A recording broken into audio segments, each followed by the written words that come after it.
Hello friends, स्वागत है आप सभी का यूपीएससी वाले के इस ऑनलाइन प्लेटफॉर्म में। दोस्तों, आज के इस वीडियो में हम लोग भारतीय संविधान के प्रमुख संशोधनों के बारे में पढ़ने वाले हैं जो आपका 1951 से लेके 2023 तक किए गए हैं।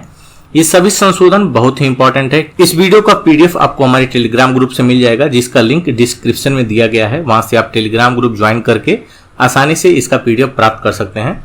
चलिए इन सभी प्रमुख संशोधनों को हम लोग विस्तार से देखते हैं। ये सभी बहुत ही इंपॉर्टेंट है। सबसे पहले हम लोग देख लेते हैं कि संविधान संशोधन की जो प्रक्रिया होती है वो क्या होती है। तो संविधान संशोधन ये भाग 20 में आपका दिया गया है, अनुच्छेद 368 में। इसके द्वारा भारत की संसद को संविधान में संशोधन की शक्ति प्रदान की गई है। संविधान के संशोधन का आरंभ संसद के दोनों सदनों में से किसी भी सदन, लोकसभा में या राज्यसभा में, दोनों में विधेयक पेश करके किया जा सकता है। संविधान संशोधन का जो विधेयक होता है वह किसी मंत्री या किसी भी सांसद के द्वारा पेश किया जाता है। भारत के संविधान में अब तक टोटल 105 संशोधन किए जा चुके हैं। इसमें से जो भी प्रमुख है वे हम इस वीडियो में देखने वाले हैं। सबसे पहले हम लोग पहला संविधान संशोधन देखते हैं जो कि 1951 में हुआ था। इसके द्वारा राज्य को सामाजिक और आर्थिक रूप से पिछड़े वर्गों के विकास के लिए विशेष प्रावधान करने का अधिकार प्रदान किया गया था। जमींदारी विरोधी कानून को न्यायिक समीक्षा से बचने के लिए संविधान में 9वीं अनुसूची जोड़ी गई थी। ये बहुत इंपॉर्टेंट है। 9वीं अनुसूची किस संविधान संशोधन द्वारा जोड़ी गई थी, ये डायरेक्ट क्वेश्चंस एग्जाम्स में आते हैं। तो ये पहला संविधान संशोधन अधिनियम 1951 के द्वारा जोड़ा गया था। इसके बाद हम लोग अगला संविधान संशोधन जो कि 7वां है उसको देखते हैं। ये 1956 में हुआ था।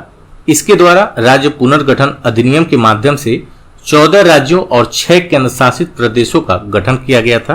2 या 2 से अधिक राज्यों के लिए एक उच्च न्यायालय का प्रावधान भी इस संशोधन के द्वारा किया गया था और इसी संविधान संशोधन के माध्यम से सर्वप्रथम केंद्र शासित प्रदेशों का उल्लेख किया गया था।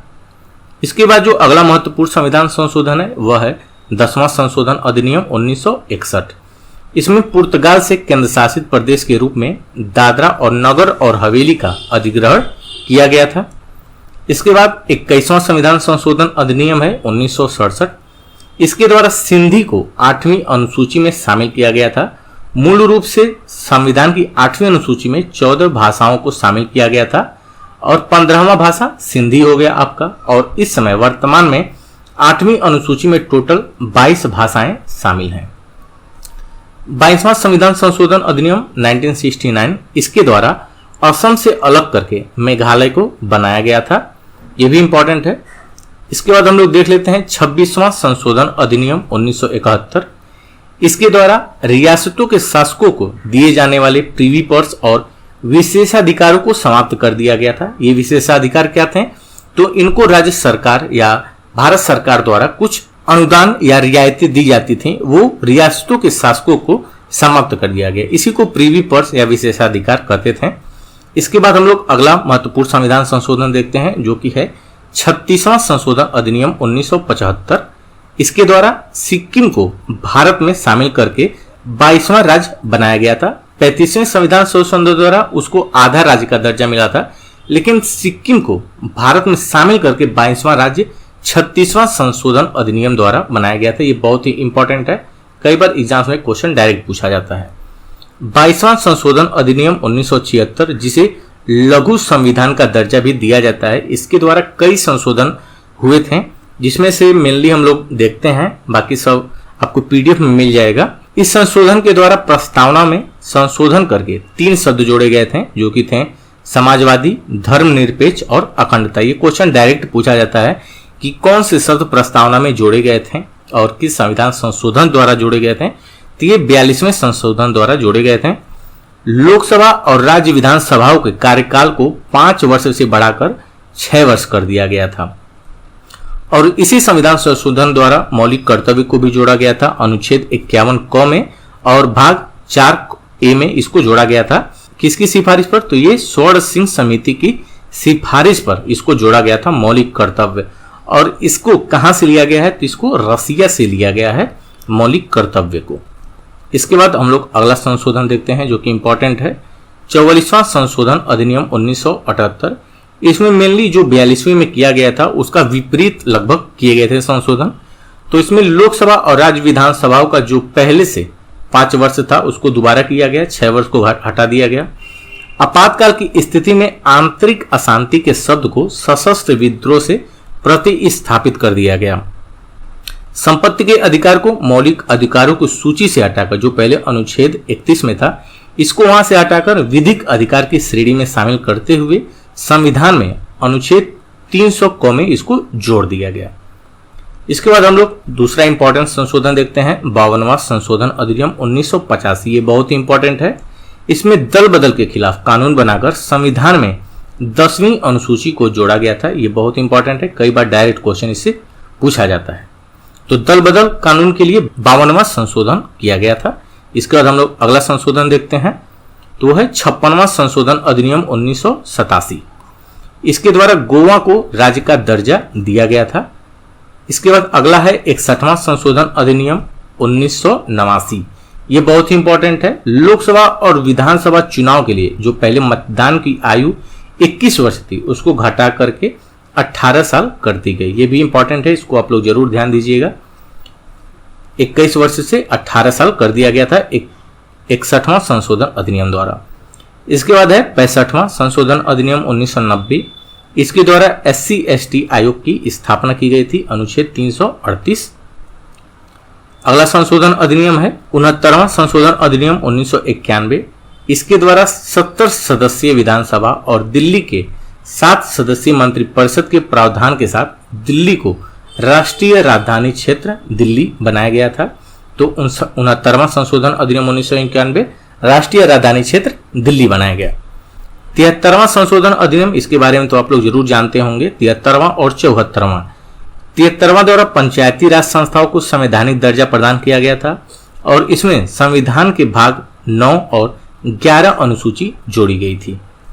74वां संशोधन अधिनियम 1992, ये शहरी स्थानीय निकायों को संवैधानिक दर्जा प्रदान किया गया था। संविधान में भाग 9 क और 12वीं अनुसूची जोड़ी गई थी। पंचायती राज संस्थाओं में कितने विषय हैं, तो इसमें टोटल 29 विषय हैं और नगर निगम जो शहरी निकायों का है इसमें 18 विषय शामिल किए गए हैं। ये दोनों इंपॉर्टेंट हैं। इसके बाद अगला संशोधन अधिनियम है 86वां। इसके द्वारा अनुच्छेद 21 क, जो कि इसके द्वारा अनुच्छेद 21 क के तहत 6 से 14 वर्ष के समूह के बच्चों के लिए मुफ्त और अनिवार्य शिक्षा के अधिकार को मौलिक अधिकार बनाया गया था। 86वां संशोधन अधिनियम 2002 बहुत ही इंपॉर्टेंट है। 21A अनुच्छेद इसमें जोड़ा गया था और शिक्षा के अधिकार को मौलिक अधिकार बनाया गया। इसके बाद है 51वां संशोधन अधिनियम 2003। इसके द्वारा केंद्रीय मंत्रिपरिषद में प्रधानमंत्री सहित मंत्रियों की कुल संख्या लोकसभा की कुल सदस्य संख्या के 15% से अधिक नहीं होनी चाहिए। यानी कि वर्तमान में आपके 545 सदस्य लोकसभा में हैं, तो इनका जो मंत्रिपरिषद की जो संख्या होगी वो 15% होगी 545 का। और जो विधानसभा है उसमें भी 15% होगी, लेकिन जो सदस्य मंत्रिपरिषद के रहेंगे वो 12 से कम नहीं होंगे। इसके बाद हम लोग देते हैं 97वां संशोधन अधिनियम 2012। इसके द्वारा सहकारी समितियों का प्रावधान करने के लिए संविधान में भाग 9B जोड़ा गया था, सहकारी समितियां। इसके बाद हम लोग अगला इंपॉर्टेंट संविधान संशोधन देखते हैं जो कि 101वें के रूप में है। तो 101वां संशोधन अधिनियम 2017 में हुआ था। ये बहुत इंपॉर्टेंट है। इसके द्वारा माल और सेवा कर, जिसे हम GST के नाम से जानते हैं, इसकी शुरुआत की गई थी। 102वां संशोधन अधिनियम 2018 में हुआ था। इसके द्वारा राष्ट्रीय पिछड़ा वर्ग आयोग को संवैधानिक दर्जा प्रदान किया गया था। अनुच्छेद 338, 338 क, 338 ख इसको शामिल किया गया था। और 103वां संशोधन अधिनियम 2019, ये भी बहुत इंपॉर्टेंट है। इसके द्वारा EWS, जिसे आर्थिक रूप से कमजोर वर्गों के लिए 10% आरक्षण का प्रावधान किया गया था। इसके बाद जो अगला इंपॉर्टेंट है वो है 104वां संशोधन अधिनियम जो कि आपका 2020 में हुआ था। लोकसभा और राज्य विधानसभाओं में जो पहले एंग्लो इंडियन की नियुक्ति होती थी, जिसे राष्ट्रपति द्वारा नियुक्त किया जाता था, समुदाय के लिए आरक्षित सीटों का प्रावधान को हटा दिया गया। तो पहले लोकसभा में 2 एंग्लो इंडियन को जोड़ा जाता था, नियुक्त किया जाता था राष्ट्रपति द्वारा, उनको हटा दिया गया है। और 105वां संशोधन, ये अंतिम संशोधन है, इसके बाद अभी तक कोई नहीं हुआ है। तो इस संविधान संशोधन ने सामाजिक और शैक्षणिक रूप से पिछड़े वर्गों के लिए मान्यता देने के लिए राज्य सरकारों के अधिकार को प्रभावी किया है। तो ये थे आपके इंपॉर्टेंट सभी संविधान संशोधन, जो कि डायरेक्ट क्वेश्चन इन सब से पूछा जा सकता है। आप लोग जरूर एक बार पीडीएफ को भी देख लीजिएगा, जिससे आसानी से आप लोग इसे रिकॉल कर पाएंगे। आशा करता हूं आप लोग को वीडियो पसंद आई होगी। अगर वीडियो को पसंद आई हो तो इसे लाइक जरूर करें, अपने दोस्तों में इसे शेयर करें और कमेंट करके जरूर बताएं आपको वीडियो कैसी लगी। चैनल पर नए हैं तो इसे सब्सक्राइब जरूर कर लीजिएगा। मिलते हैं अगली वीडियो के साथ, तब तक के लिए नमस्कार।